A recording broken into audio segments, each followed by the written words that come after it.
So we are very, very quickly approaching the end of the year. We have a lot to learn and not much time with which to learn it. Here's where we are at. Now, I may have told you this late last term. I said, look, we'll take the assessment period. The SIS test can be done whenever.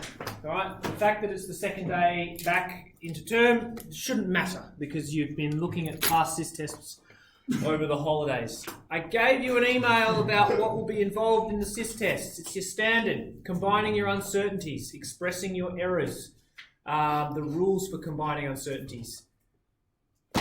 There'll be a graph. You have to manipulate some data, and the gradient will reveal an unknown variable. You need to solve for it. All those things that are in that booklet at the start of the year, the Working in Physics booklet. Error and uncertainty and things like that. Now, we've done our intensity, that should say proportional to 1 over r squared. So we've done that topic. We're tracking along nicely. There will be a prac in week 3 to give you guys a bit of breathing space because you've got your investigation due tomorrow. Your SIS test is in the assessment period. Anyone on SIA? No. No, we've already done this. You'll be gone? Okay, that's fine. That's cool. The prac comes with a validation, so, likely we might do it Monday and we'll sit the validation on Monday. But look, here's the problem. You're all too sensitive and delicate, and so we can't test you in week 5. Oh. So what does every single subject do? They test you in week 4. Now, we couldn't get the assessment period in week 4, so it has to be done in class on a common day where all 3 physics classes have a lesson. The latest day in week 4B is Tuesday. That's nearly 2 weeks before the end of your schooling days. So, we're going to play it by ear. We're going to see, for example, we're going to be doing the prac after the test. Okay? There's one final prac. We'll do it at the end of week 4. It'll be due at the end of week 5. We'll see where we're at. If we can get through everything, great. Then we might throw a harmonic in a pipe question in the test. If we're running a bit short of time, I'll chat with Mr. White. We might make sure that there's not a question from the week 4 topic in that test. All right? So even though it says unit test, hey, look, it might not be a unit test because we might not have covered these last dot points. Okay? In that week 5, yes, the prac will be due. There is no validation. So it'll just simply be a write-up that's due a week from the day we do it, whether it's Wednesday, whether it's Thursday, or whether it's Friday. Okay? And then in week 5, we will start revising for your exams, and I believe you guys are gone Thursday and Friday. I'll have to confirm that, but you might be gone on study days. Okay, so that is where we are at. And then you guys come back in week 8 for Monday, Tuesday, Wednesday, and you've got the academic prizes and all that stuff. Okay, so that's just where we are at. As I said, we're tracking along nicely. Let's just do a quick rehash of the stuff that we looked at. So, Mr. Khan managed to scribble this stuff down. You should know all of this. It's revision. The 2 types of wave motion, longitudinal or transverse. Then you have mechanical waves, which require matter. You have electromagnetic, which don't. They just require a field disturbance. We looked at sound wave is making pressure waves. And you can have regions of compression, regions of rarefaction. Compression is high pressure, rarefaction is low pressure. Then we looked at our lovely sine wave. If our disturbance is oscillating at a constant frequency in a medium where the wave speed is constant, then we get a lovely sine wave. Okay? The distance between crests to crests to crests are always going to be the same value. We call that the wavelength. And we said, well, it could be also trough to trough to trough to trough. They should all be equidistant apart. Or you could track one full complete sine wave. That's also a wavelength. But then it also gets a bit trickier because we could pick any 2 points that are in the same spot doing the same thing. They are said to be in phase. Yeah, this is all what Mr. Khan went through in the last term. So I could pick, I'm just going to add to this diagram, you do not need to, but I could pick any 2 points. Call that X, call that Y.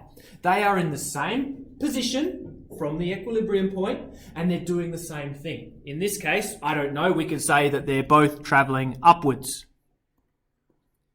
They are in phase, and they would also be separated by what we call a wavelength, or an n wavelengths. For example, I could pick another point over here that would be separated by 2 wavelengths from x. So x to z over here would be 2 whole wavelengths apart.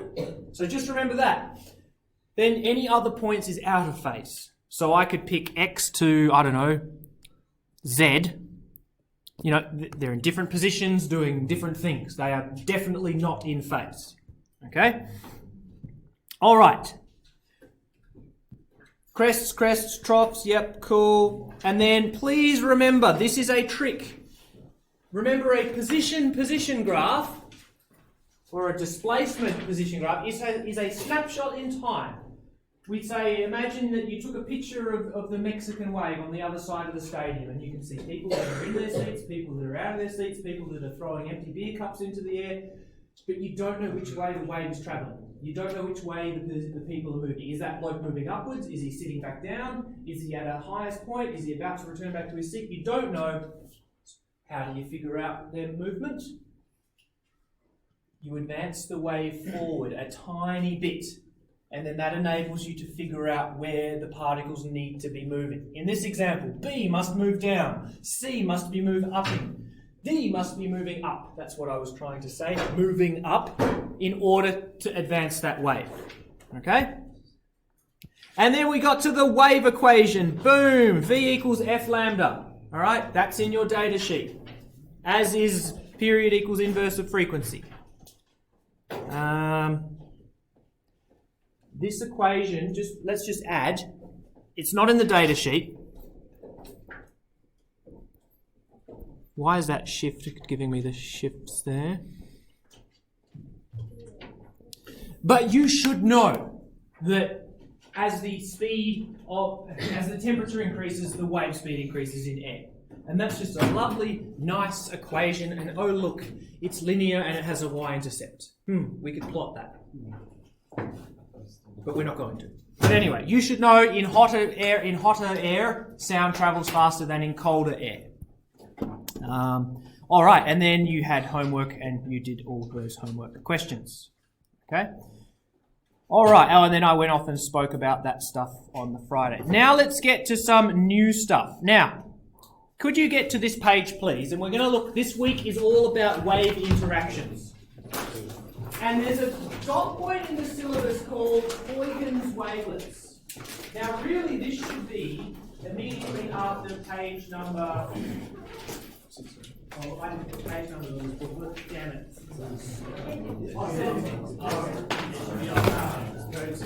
This handout that I've given you should be immediately after page 17.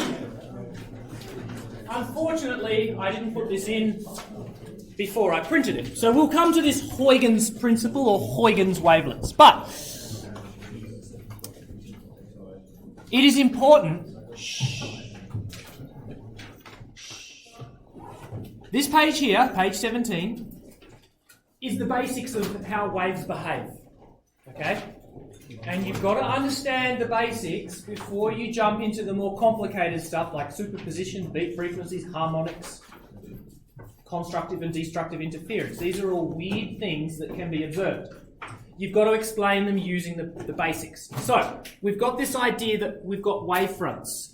That would represent a region where the particles are all doing the same thing. They're all crests, or they're all troughs, or they're all regions of high pressure. Okay? So as I'm here shouting out this stuff, you could imagine these spherical wavefronts travelling out. You take a snapshot in time, and here's what we can see. Obviously, if stop talking, Zach.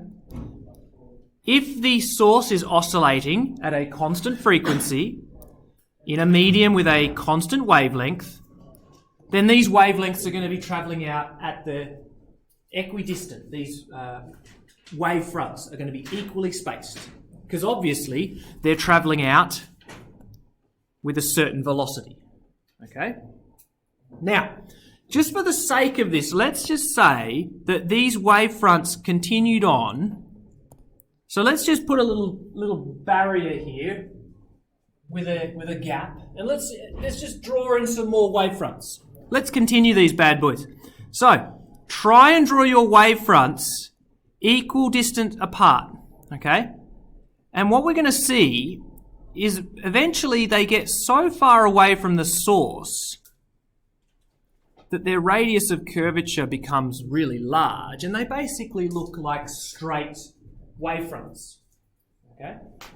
This is pretty much what we get from the sun. The sun is so far away from us that we sort of get these wave fronts that they don't really look spherical because we're that far away from it, we don't really notice the curvature. Okay? Same deal though, if I'd drawn this properly, they should have equal spacings. Next, what I'd like to draw towards the end here, if we could just draw an arrow that represents the speed or the direction that that wavefront is traveling. Okay?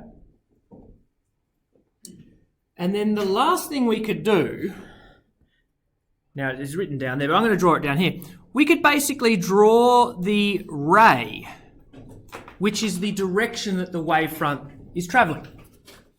Okay?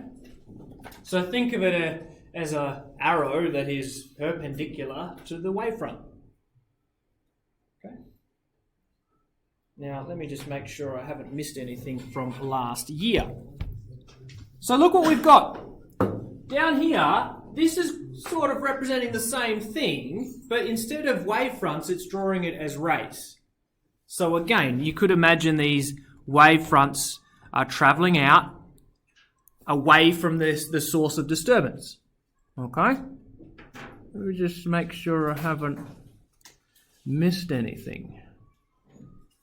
No, I haven't. So, down here we have wavefronts with the ray. Could we just write here wave front?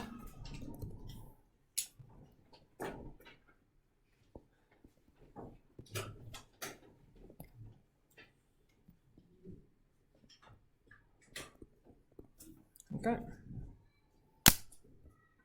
Now, these are good ways of drawing waves in diagrams to represent certain phenomena. Sometimes wavefront diagrams are more convenient, and sometimes the ray diagrams are more convenient. And we will familiarise ourselves with both of them. Okay, as it says, you can use wavefronts or rays to investigate, to explain, to describe, to predict all of that wonderful stuff. Now, just recently, I have added... No, that's not... Oh, no. Okay. We seem to be in that weird scenario where it just opens up more junk. No, I don't want that. Okay, hang on. Oh, no, oh, hey, oh, hey, oh, oh. Okay. I've placed a link. Now, in fact, Mr. Angus found PHET have just released a new set of applets, and some of them are related to wave phenomena. So I've placed the link at the top of the OneNote, and you can go and have a look.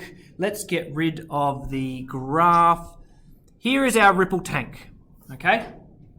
And so you've got a dripping water droplet. So this would be a surface water wave.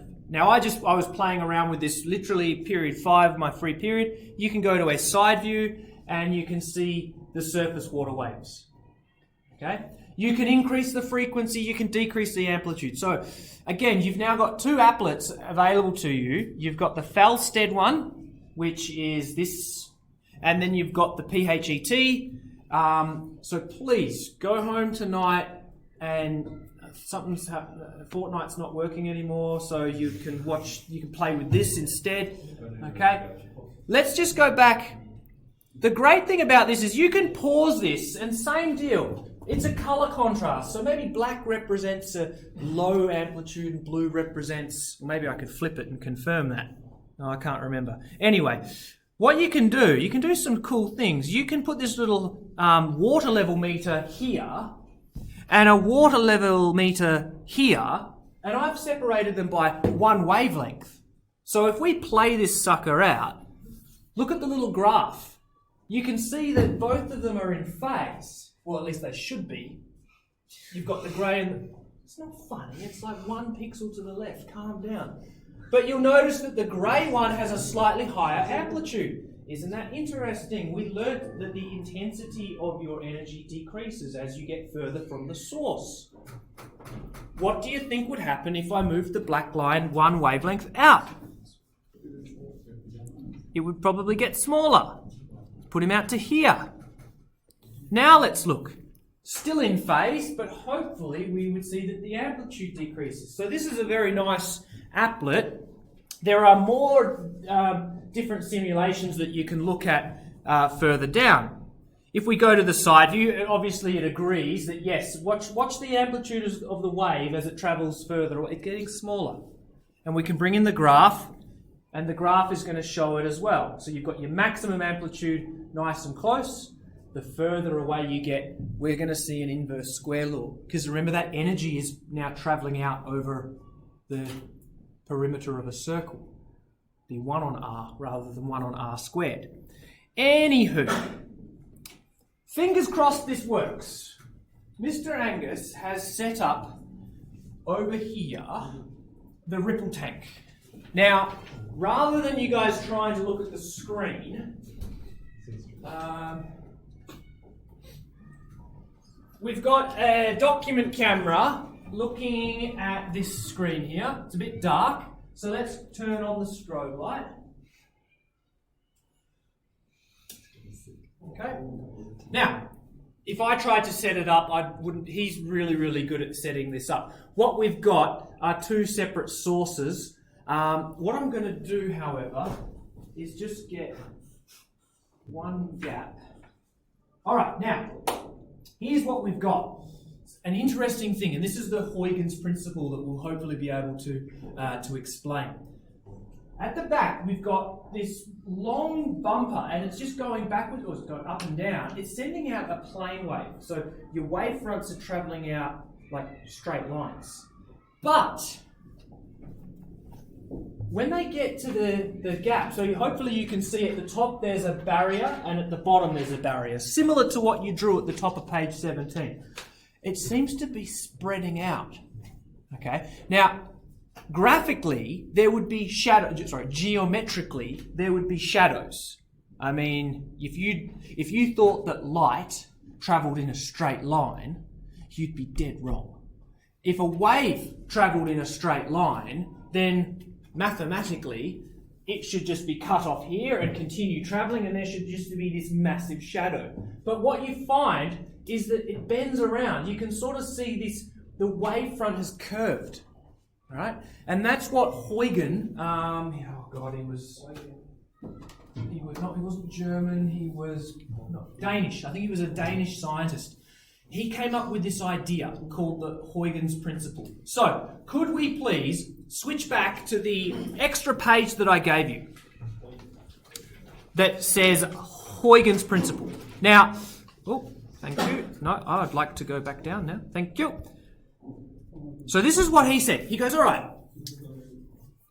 imagine when your wavefront, if it approaches a barrier, a gap, or a hole, or an opening, that it sets up new, small, secondary spherical waves, and these things are called wavelets. Oh, how about I go back to wireless projection?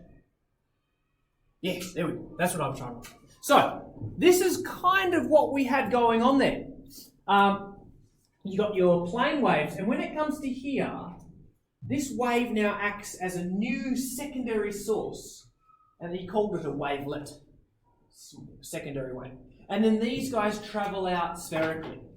Now, this works if the gap is really small. And let me try to, well, you're not going to be able to see this, Hey, Mr. Murray hasn't fudged it. Let's go back. I've just made the gap a little bit smaller.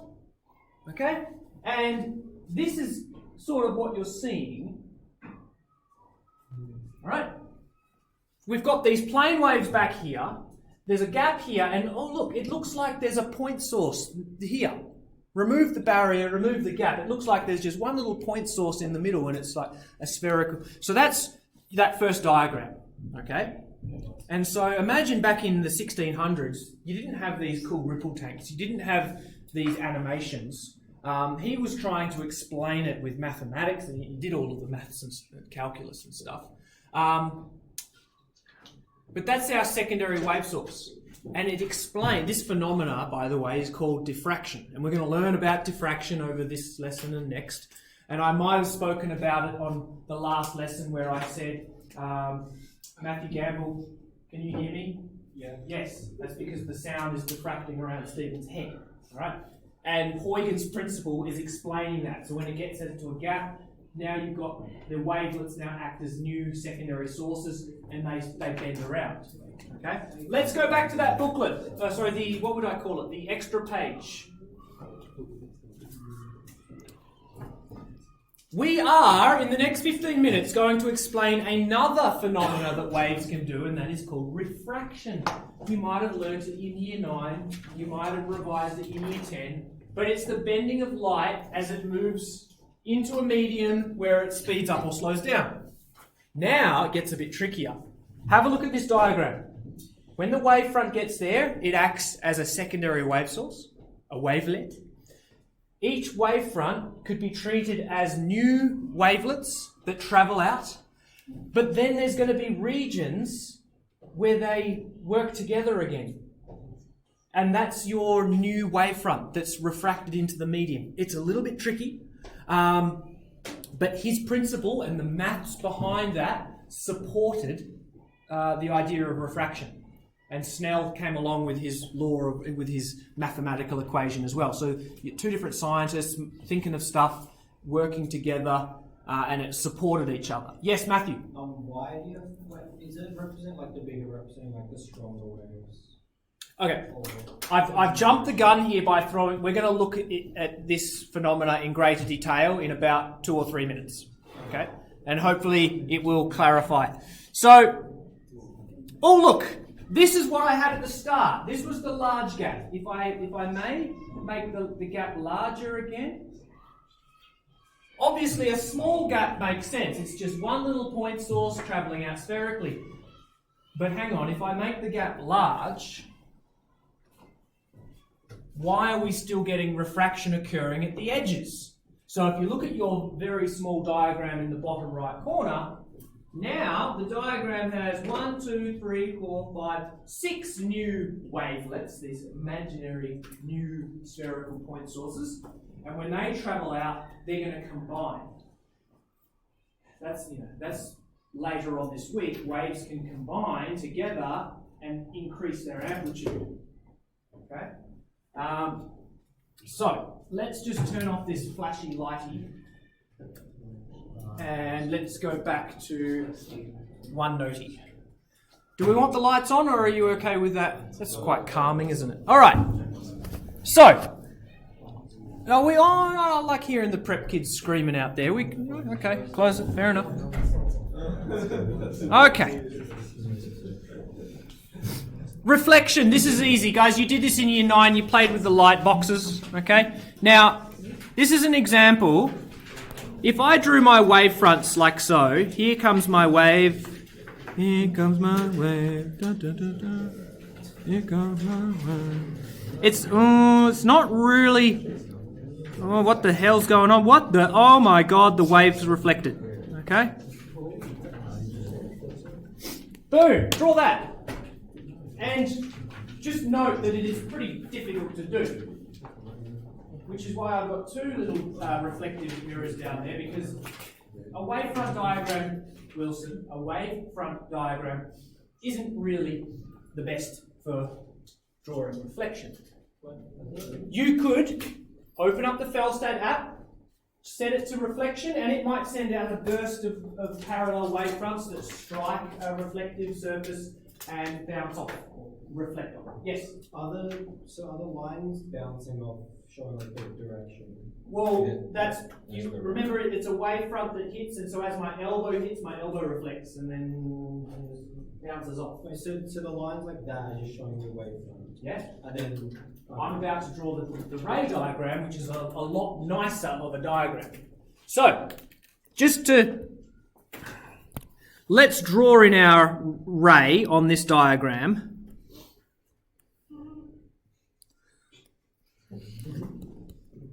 And that's a little bit nicer than just drawing the wavefronts. But over here, this is why we've got two. Let's draw it better. Boom, boom. And you might have flashbacks to year 9 physics where you've got the normal, which is a line perpendicular to the surface, and then you have your angle of incidence and your angle of reflection. Okay, and it's a pretty easy equation. You want to know what it is? That equals that. Done. That's your law of reflection. Pretty damn easy. The maths is not very tricky so far. Okay? And the only tricky thing is, and half the year 9s always get tricked, if I give them the angle, if I gave them this angle here, and I ask for the angle of this, they go, oh, it's that angle. It's not. You've got to find the complement. So, the hardest thing you could do is, if that's 40 degrees, then your angle of incidence equals your angle of reflection, which is 50. That's about as hard as it gets. Okay? All right. Matthew, let's bring in the question you had about refraction. And again, Huygens' principle helped explain refraction as well. So, refraction's a little bit trickier. It's a little bit more interesting. And who had me in year 9? Well, maybe I didn't teach year 9 in 2017. Okay, no one had me in year. Great. You're going to be hearing this for the first time.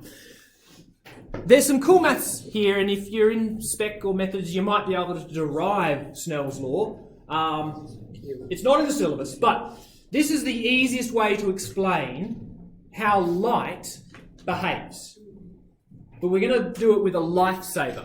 So imagine that you are Friday afternoon activities with your little lifesaver loop, and you're down at Swanbourne, Surf Lifesaving, Cottesloe, whatever, Northcott, and you've got water here, and you've got sand. Draw your sand, okay? Now, here's the story. Over in the distance, out in the water, you see somebody who is in distress. They are struggling. And you need to get to them as quickly as possible. Zach, you didn't draw this in. We'll wait while Zach catches up with everyone else. You need to get to this person as quickly as possible. But here's the thing. You are in a medium, we'll call it N1, and water is the second medium. Now, you can run really fast in sand. You have... Good. But you can swim slower. So you can run fast on sand, you can swim slowly. So obviously, don't draw this. But the shortest distance is not going to be the quickest time. So if he just said, like, I'm going to just run in a straight line towards this drowning person, then they get in the water and they end up spending too much distance in the water. And it takes longer. So you don't get there quickest. So that is not the shortest time. So you go, okay, what if I went straight out to perpendicular? That would be the shortest distance in the slowest medium. Don't draw this because this is also not. You end up spending more distance in the sand. Okay? So that is not the path of shortest time. There is a point somewhere on the boundary that you have to aim for, and I'm just going to make it up. No, hang on, no, I'm not. There is a point somewhere. I'm going to go about here. So, just wait until I finish this, please. you pick a point and then you bend this way. All right, that's good. Okay.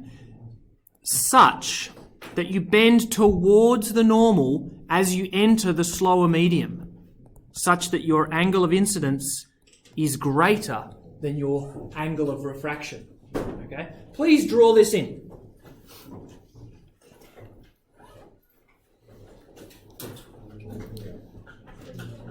And it's on the next page. Now, there is, and so back in the 1700s, your famous mathematicians and scientists didn't have much to do with their time, so they played around with all these thought experiments and they worked out the maths. That the angles depend on the speeds of the mediums. The slower you swim, the more you bend. Or the faster you swim, the less you bend.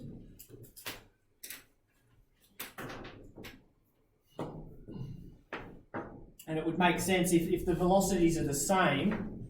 So imagine it wasn't water, it was just sand, and there's somebody just over there rolling. If you don't speed down or slow up, or speed up or slow down, you just travel in a straight line, and you don't bend away, or there is no boundary, because the medium doesn't speed up or slow down. So you would just run, in that case, the shortest distance would be the shortest time. Okay? Now, don't worry about this n term. It's called the refractive index for light, but that's n1 is less than n2. n2 is greater than n1. Here's the cool thing. Light does this. And I've just realised, Josh Green, that I've left my 532 green laser pointer in my office. I might run off and grab it and get a glass prism, and I will race back and show you that light does this. It follows. It follows the principle of least time. Light will bend to get to a point in the shortest time, rather than the shortest distance. And it's really interesting that light does it, sound does it, water waves do it. But they're not thinking, they're not racing to their calculator and finding the arc sine of n1 sine theta over n2. It just does it. Nature does it. Turn over the page, please. Turn over the page. Now I'm just going to add, this is known, losing them, Jacob. This is known as Snell's law of refraction. Okay? Now, I'll tell you, it is not assessed quantitatively. Is it 2 over n1 or is it n1? It's the opposite, because n2 goes up, v2 goes up. Down. Yeah, v2 goes down. It is not, I cannot spell, quantitatively.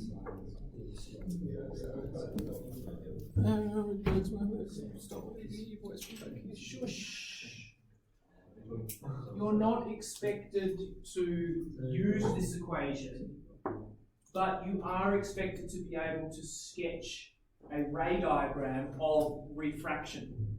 So you need to know which way it bends and and this equation will then tell you by how much. So if we knew the speeds, we could figure out sine I is the sine of, it should really be written as sine theta incidence over sine theta refraction. Okay. So, I showed you in the Lifesavers paradox, you slow down, so he bent towards the normal. If you don't believe me, let's go back. He slows down, follow the arrows, he bends towards the normal. What if the lifesaver was in trouble? What if this bloke was upside down and in distress, and this guy decided to race? Play the tape backwards. If you speed up, as you leave the water to the sand, you bend away from the normal.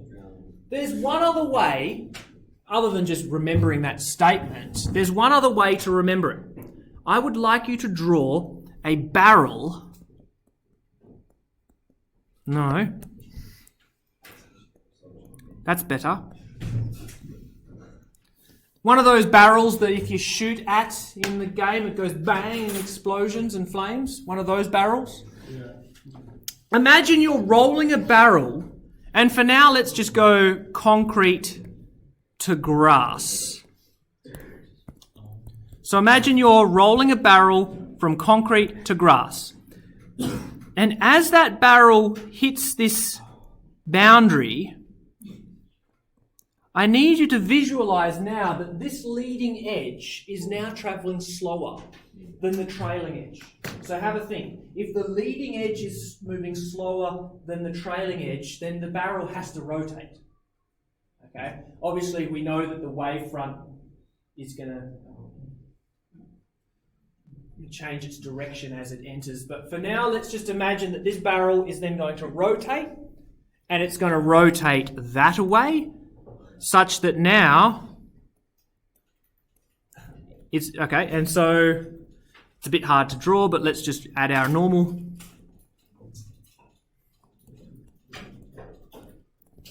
Okay. And we've got our angle of incidence and angle of refraction. Now, do not ever draw barrels if you are asked to draw a ray diagram showing refraction of light as it enters glass from air. Let's just, on this side, you'll notice, oh, sorry if you're still drawing. Now let's just draw a ray diagram, which is the straight line that shows the direction of the wavefronts. And you just need to remember that it bends this way.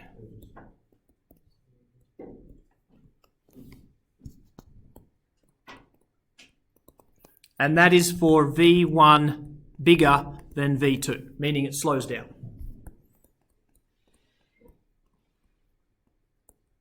Okay?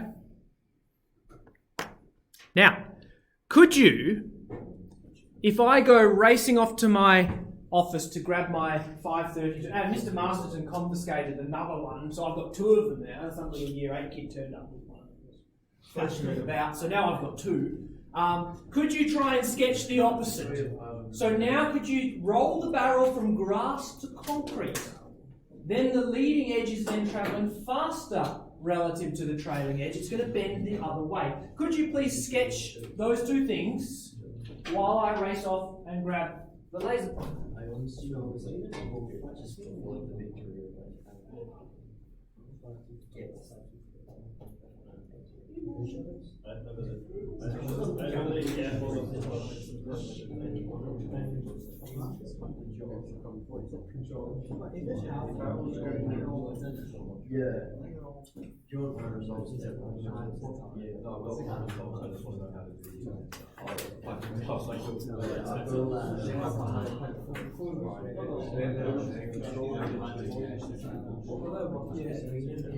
Okay.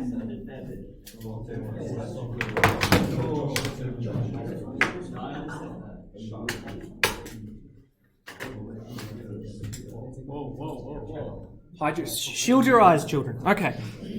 I need some. Anyone got some blue tack? Anyone? Blue tack is 2012. Ryan, get up here. You got to help me. Hold on to this. Okay, guys. So this is a Perspex brick. All right, guys. Eyes to the front. Could you just hold this up here?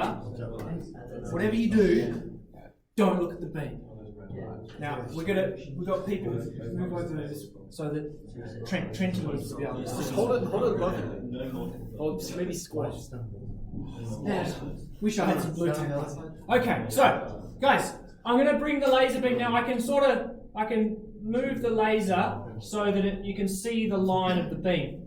Now I'm going to bring it to here. Now some of the light might go behind the Perspex, but Ryan's going to hold it nice and flat. Some of the light will reflect off, okay? Now that's the thing with light. It's a certain percentage will reflect, a certain percentage would be absorbed, and a certain percentage might pass through, okay? So when it enters the glass, it's slowed down by about 50%. The refractive index is 1.5, which means it slows by about 1.5. So it's going to bend towards the normal. But we'll see the beam bend. When it now gets to the next boundary, it speeds back up. It's going from glass back out to air. So it bends back away from the normal by the same amount. So hopefully we should see the emergent beam is travelling parallel, but it's been shifted down a little bit because it was refracted. Here we go, Ryan, don't screw this up. Move your thumb back a little bit. There we go, here we go. Hey, oh, look at that. Boom. Isn't not really that impressive, but actually I can do, you can sit down, Ryan, I've got this. There you go. So if you can hopefully see the beam travels out. Okay? It also reflects back. And then, yeah, we get total internal reflection, we get lots of stuff going on. So shouldn't it speed up because it's below the solid? Well, I'll tell you, Sam, while everyone else listens. Hey, it worked. Point of it. I'll tell you, Sam, while everyone listens. Outside the prism, it was travelling 300 million kilometres per second. Inside the prism, it's travelling around 200. It's slowed down by a factor of 1.5. And then when it leaves again, it speeds up back to 300 million metres per second. Was that the question you had? I was thinking of sounds. Oh, no, we're not shouting. Yeah, no, I know. No, I'm not shouting at this. Sounds different. Everyone, no. Huh?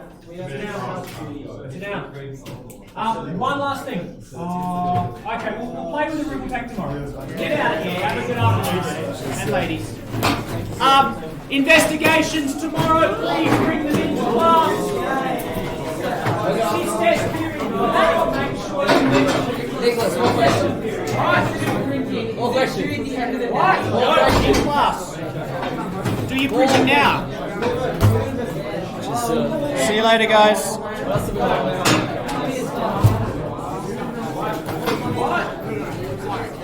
Huh?